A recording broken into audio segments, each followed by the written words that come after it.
Trying with some more microgreens again. I just done these last night.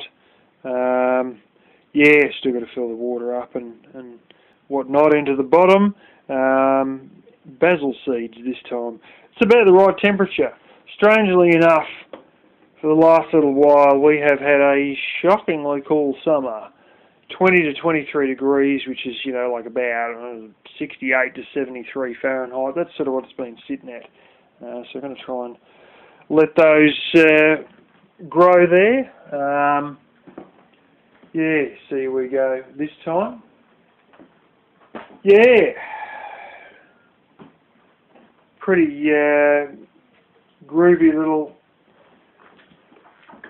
thing I found out just recently. Those rubbers I was showing on that water pump that are stuffed, we can get replacements, and we've got some on order. So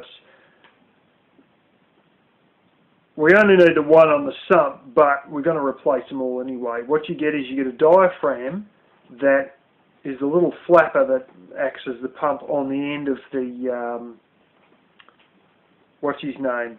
On the end of that little pipe, you know, that goes down with a little foot on it into the fuel tank.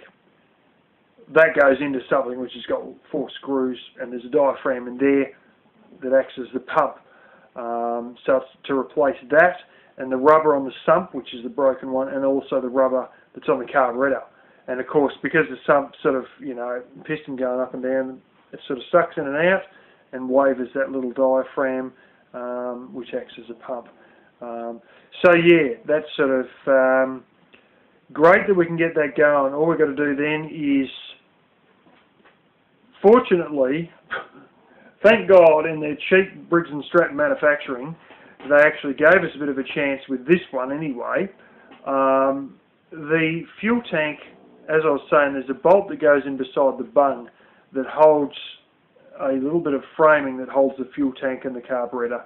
Bolts on the top of the fuel tank and into the inlet manifold, obviously, of the engine. And then the air cleaner is on top of the carburetor. I broke that bolt getting that, snapped the head off. Now, fortunately, we get a bit of a chance here because we've got a tap set, and we can drill it out, and we can run a tap through it and put a new bolt into it. And it's very, very fortunate that the bolt that was the original Briggs & Stratton one has this ridiculously big flange on it, which is another way of saying that basically we can put in a dramatically larger bolt. So long as the tap doesn't go right through and hit a hole in the sump, we can put a hell of a larger bolt in. And even if it did, then I'd just put Teflon on the blasted bolt before I put it into, you know, seal anything in the sump. But anyway, what I'm saying is, yeah, we can definitely go with a bigger bolt, a lot bigger bolt if need be, because of this giant flange that they put on the bolt.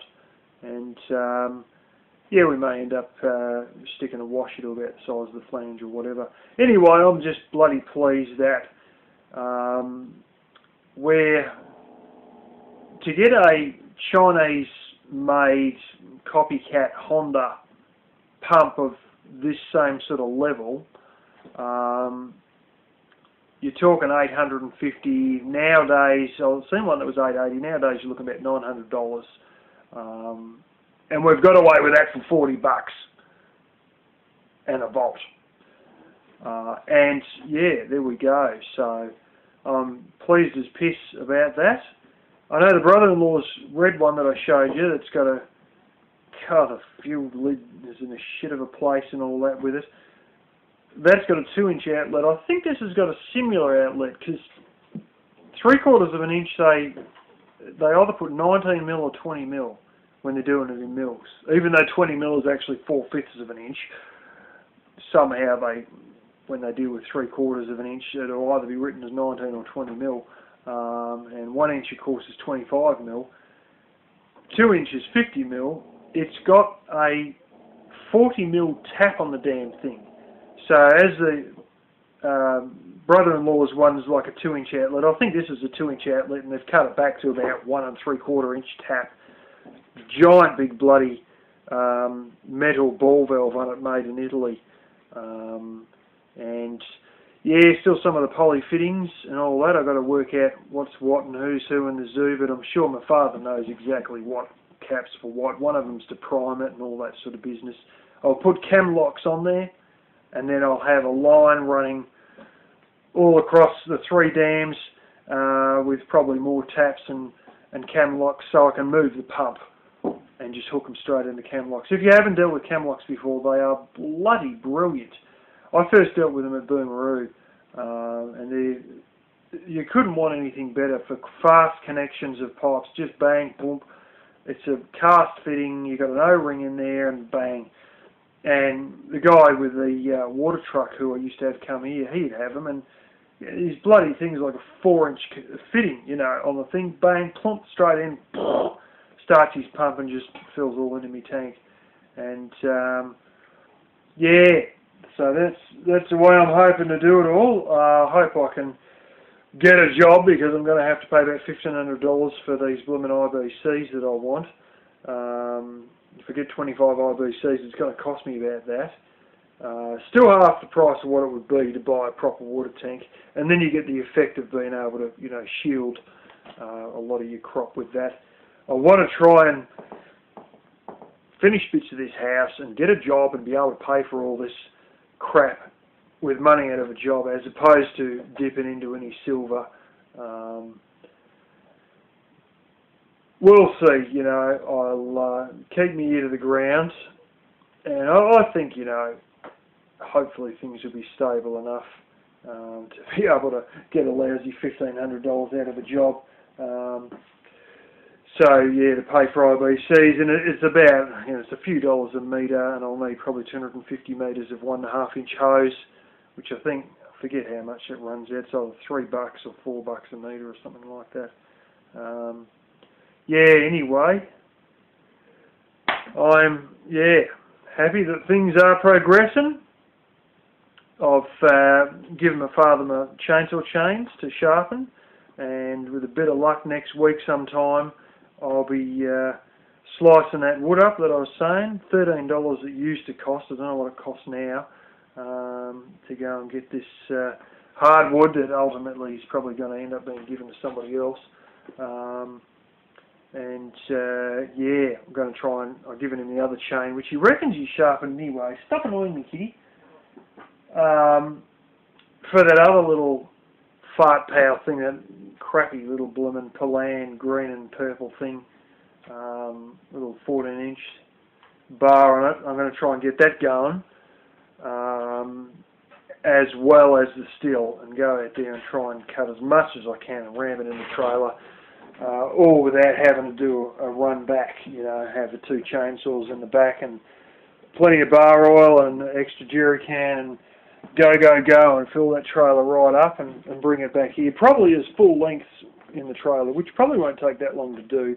But yeah, it'll likely be sliced up smaller here, and I might split it and everything, so that when these people get it, it's actually going to be worth having. I don't even think it's going to dry this summer. I think it's too cold now to realistically dry, but it's worth giving it a shot to partly dry it, because I don't know how soon they're going to need it.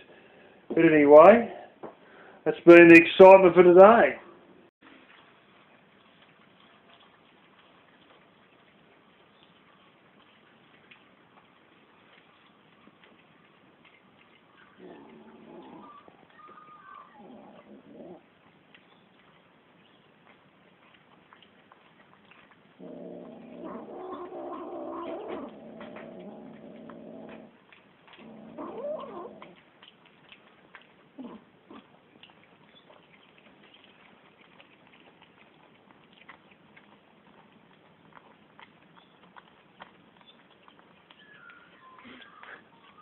So funny listening to all this strange growls.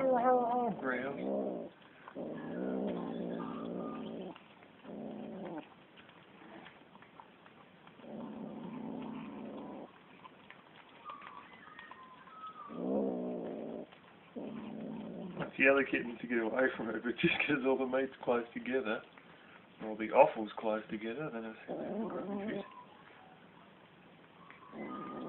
It's only the black one that's doing it. This little tabby one with the white feet's doing it as well. They feel they go through the lungs quickly.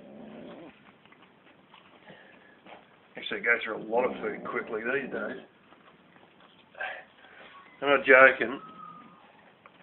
Container of bloomin' biscuits there. I got all this stuff. It was still frozen. Couldn't pull the bag off without the bag basically. Without the bag still sticking to it. So I thought, well, I'm not giving it to them with bits of plastic bags still stuck to the frozen thing. You know, it all sort of rolled in, and the bag had got pinched as it had been, you know, plopped in the bottom of a freezer. Anyway, I thought, well, I've got to get that to thaw to get the plastic bag off properly.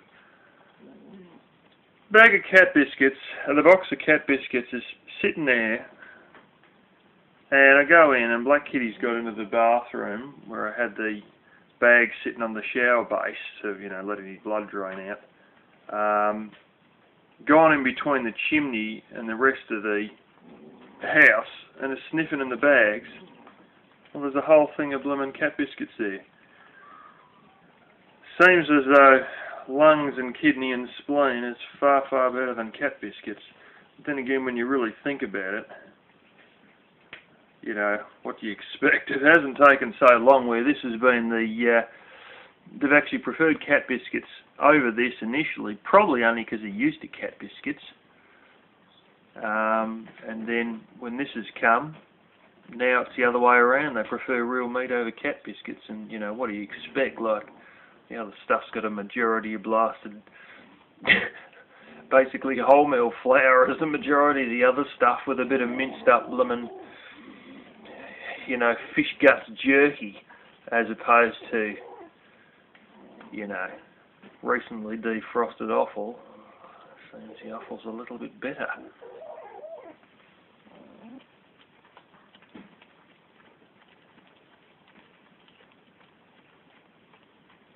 Come on, bud, you going to make any more funny noises for me?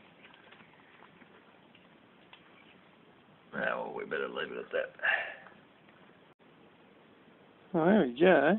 That's your Russian black tomato. Not black. Definitely brown at the top, though, where it's been getting a lot of sun. Underneath, it's a bit of a lighter reddish, well, brownish red.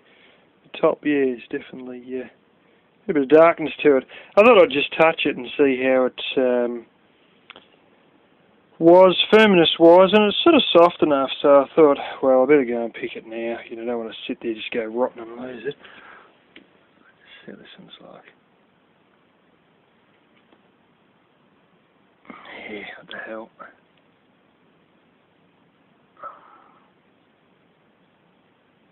It's probably realistically, yeah, I think that's ready anyway. Oh, I didn't really want to come off. But that's ready. Maybe you should have left it another day or two, but yeah, firmness-wise, it's not real super soft, but it wouldn't want to be much less firm either. It's definitely not really firm. I might have leave him there a few more days, that one, because I know that he's sort of come later than the rest. Sometimes they'll come off hard, as it did with that one there. Oh, look at that, little tiny little bit of splitting right where my finger is there, just above my thumb. So it's probably ready to go anyway. Yeah, so anyway, I might, I got that bit of brassica before that I was shown, and gave it a snip this morning. So I'm going to try and squeeze all the seeds out of these because I want the seeds, and chop what's left up, and throw in a bit of brassica and probably a few eggs in the frying pan, and off we go, because I've sort of only had a packet of biscuits for lunch because, in all honesty, it's been bloody hot. In my kitchen it is reading pretty high.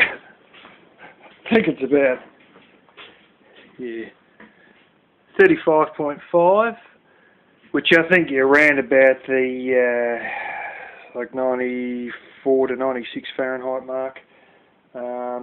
Yeah, it just sort of slows you down quite a bit with this heat, you know. I can still get a few things done, but it gets to this period of the day where it's real hot for a few hours, and I just give up and turn on the misting fan, and yeah, all the cats are all laying around, not doing much at all. Not that that's anything new. They do that in the winter too, but they sort of look a bit frazzled when it gets too hot, some of the little kittens. Anyways, gee, this lemon scent of a beaner is like it's on drugs, it's that big. I just hope to hell that I can keep all those going with the heated hothouse. I'm probably going to drag it around. He's working on the front end loader with a blown axle, but at some point, and I know you can do it with a car, and I might just bloody well do it with my own vehicle. Get it around here somewhere, but there's a bit of a hump of dirt and a few rocks and shit, so I don't know. We'll work out a plan and try and get it somewhere here. That's the floor framing of the old cardboard house, and then I might build it from there, because where it is, it's going to be too cold and primarily too dark in the winter. So I figured if I put it there, at least it's going to get some sun, and of course the heat, of course, will be some sort of a wood-fired thing. The anode in the wood hot water system is she's about 1/8 of an inch. I don't know if I've said that. It's not even that. It probably is, yeah. Not even quite 1/8 of an inch. It's stuffed, and I was going to put in another one for $80, but realistically, you know, I'll look after another house in the winter, and I have a shower there, and I managed to pretty much get by without it most times anyway. So I might just have to let that one go, because it's a bit of an expensive thing to never end up using. There are some that use aluminium anodes, and I may experiment with just trying to make an aluminium anode instead, and chuck that in the water and see how we go in regards to all that. All I've got to really do, they've got a coating on them, which is an anodized coating. Grind that off and then stick that in the water, and it needs an electrical connection back to the tank, which just means I need to get myself a 3/4 inch bung, standardised BSP 3/4 inch bung, I think it is. It fits straight in there, because that's what the original anode was built to fit anyway. I mean, that was just an anode that I asked, do you have any that fit standardised pipe fittings, and they said this is the one, and it fits a 3/4 inch. So if I get a 3/4 inch bung and connect that to a bit of aluminium, it might work just as well anyway. So yeah, we'll see. Alrighty, gave it all a bit of a trim, got rid of the bullshit bits that didn't work, and just keeping the bit that does work. Put these out here. Sitting in a bit of paper toweling, fold it over on the top. I sort of had a longer bit, threw it down, and then folded that piece on. Sitting on a bit of ubiquitous paper plate. Yeah, got it all cooking up now anyway, so should work out good. When I get these mustard, shallot mustard, or mustard greens, as the Beverly Hillbillies used to call them, I just sort of pick off all the leaves, and you don't end up with a big heavy stem part or any dead bits involved. You just can't pick all the green leaves off and some of the finer stems, and any of the little broccoli heads, miniature broccoli heads, that are, you know, then turn into flowers, then turn into seed pods, and leave the bulk of the stem and any dead parts on the stem, and then just throw the larger bit of the stem out. I've started pulling all these off anyway, and these all, yeah, going to seed. I don't know if I pointed that out. All the little flower heads on them. I've got to get rid of this side, but I've got a few more of those little tied bits of wire that hold this down to get rid of, and I'll dig this bastard out. And I should hopefully put a bit of potting mix in its place. I never really got anything in this year except the spring onions, which something bloody ate a lot of them. But anyway, I'll get that out, and with a bit of luck, any of the seeds that come out of this bunch of seeds will replant the middle patch. Originally, the big one was in the middle. Forgot to water it during the cold time of the year last year, which didn't rain, and it got too dry. During the winter when I was burning all the box thorns, it got too dry and it freaking died. But before it done that, it threw seeds everywhere, which is all the plants you see now all around the outside. And with a bit of luck, I'll get rid of that lump of grass. And then this second bunch of seeds will, plant new ones in the middle. And I've got plans to maybe try and transplant a few of those and create another mint patch as well. I like me mint and I want to build it up, and I know you're not supposed to plant it on bare ground, especially not near wet areas, but I might be doing exactly that just to give it all a big boost, because while mint may go crazy, I sort of wouldn't mind if it actually did. So then I could get back to drinking mint tea on a regular basis and possibly even sell it if I was producing enough of it. Anyway, able to flip these eggs. Okay, these ones here, because of the way diffusion and all that works and where the sun is, it's always hotter on the outside. And these ones here, I had a day where I really needed to water them, and yeah, these probably a little bit too late. So I got a few dead ones there that still smell fine. They haven't gone rotten or anything. This here is the harvest. That's the only one I actually lost for real when I dug that big hunk of grass out, and the rest of this I've just more or less harvested it with the scissors there. What basically has been happening is ones in this corner here have got up above the mesh, and something's eaten them off. I guarantee you it's sheep at about probably 6 in the morning. So I thought, well, better just snip them off and use them. I'll grab those couple there on the side too. Yeah, what the hell, I might grab a few of these as well. I want to try and leave the ones that have got flower heads, which that one doesn't. Yeah, so I'll grab a couple of these as well. But how's that for a hunk of grass?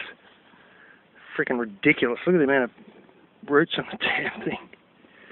So I'll go fling that down the paddock in a second and harvest the remains of these, and then slap that back on, put a few new bits of wire, tie it on again with the pliers, and yeah, it's sort of starting to cool a little bit. Yeah, still a little bit warm though. But anyway, it's cool enough that I can start doing stuff again. The kittens are all in the shade, all tearing the shit out of each other as usual. Yeah,